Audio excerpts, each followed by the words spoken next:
The Wikimobile. What I'm trying to show here is what are the forces that are driving crowdsourcing. So number one is connectivity. And what I mean by that is it's not just the web, although the web plays a major part. Online, you can get resources like MENG, expert opinions, for a price you could never get before. Online, you can get Six Sigma information online. It's distributed freely. So there's this availability of high quality knowledge that didn't exist before.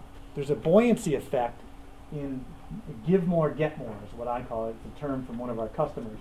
And the idea is that if you are Google or Amazon and you can make the economic decision to give away what you've been working so hard at, destroy your value chain by giving away your source code if you're Google or Amazon or IBM, and make money off the services that you sell to those customers, that's a new realization in business, and it's providing buoyancy to the movement. And then the mature market push, which I have a visual aid on. We already touched on this. But imagine you're working at a company and you're not getting the real, the gratification you want. You're not getting the top of Maslow's pyramid. So when you go home at night, you can go on Linux and become a superstar. And something happened to me the other day that I'll show you through my visual aid. I give you the lowly oil filter. I restore cars as a hobby, and they get used in advertising and TV spots. And I went into Napa the other day. I have a 1968 Ford Bronco. And I was greeted by a gentleman filled with all kinds of fishing lures in his face. And I said, I would like an oil filter for a 1968 Bronco. And he laughed at me. And he said, we're not going to have that, no way. And I said to him, give me the oil filter for a 2007 Lincoln Navigator, because it's the same. Or give me the oil filter for a 1957 F-150, because it's the same. Now imagine if your job is designing oil filters for the Ford Motor Company, you're pretty darn bored. And I see that throughout MENG, and the Wall Street Journal calls it presenteeism. I could have a whole talk on that. The idea is that we're an overeducated society, that a lot of people are sitting in these giant corporations that are very skilled and don't have any outlet for it. And that's a big part of why things like Linux exist. And the last one, greasing the skids, is efficient supply chain. Being able to put up a website for free that does all kinds of neat stuff you couldn't do before. The fact that Walmart knows where every roll of toilet paper is from when it's standing in the forest to whenever else. That kind of technology that's come to us through Six Sigma and all kinds of other things like that really is making it possible for all these companies to exist. Okay, Gen Y, one little thing on that is that technology, in my opinion, hasn't done a whole lot to change the workplace.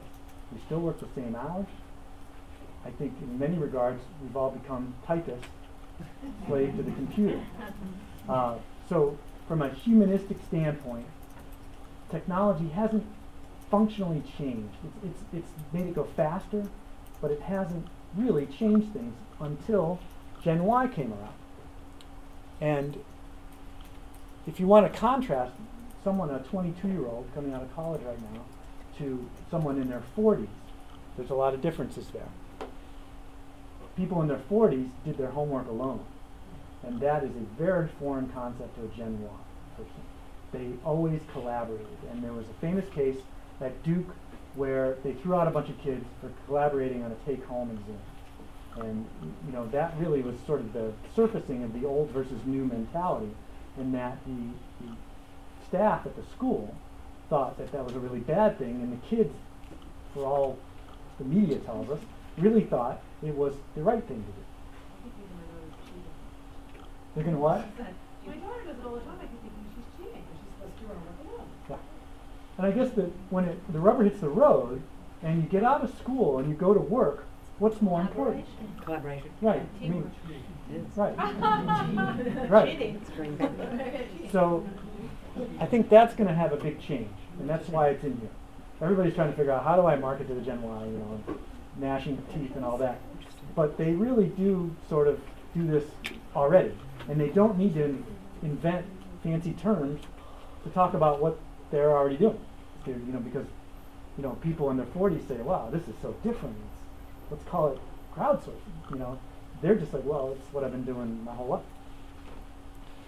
It actually costs money to make a long-distance phone call, so we didn't collaborate as much. It costs money when you pick up that phone, a lot of money.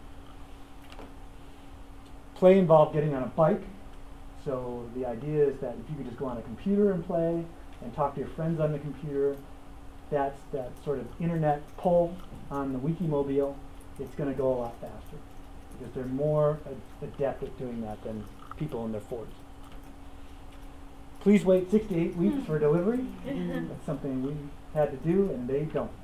Either you download the software, or the supply chain is so efficient now that I can order something on Amazon, and you know it's like Bugs Bunny. You hit send, and It's there. you know it's there. A digital persona, which is sort of more touchy-feely, but the idea is that people who grew up before computers theoretically have a different viewpoint on themselves. They are, you know, I have credit cards in my wallet. They don't represent who I am. They're just a tool I have. There's a lot of talk, especially in psychological circles, that if you grow up with a computer and you have a MySpace and you have Delico.us and all these things online, your locus of information is shifted to the web a little bit. You're not, you know, you didn't grow up without it. So the idea is that if you're more digital than you are terrestrial, you're going to behave differently, and you're going to be more into this kind of stuff. It's not going to bother you that you collaborate with people on the other side of the world, and you're not going to say, you know, I must see this person in my office in order to validate them.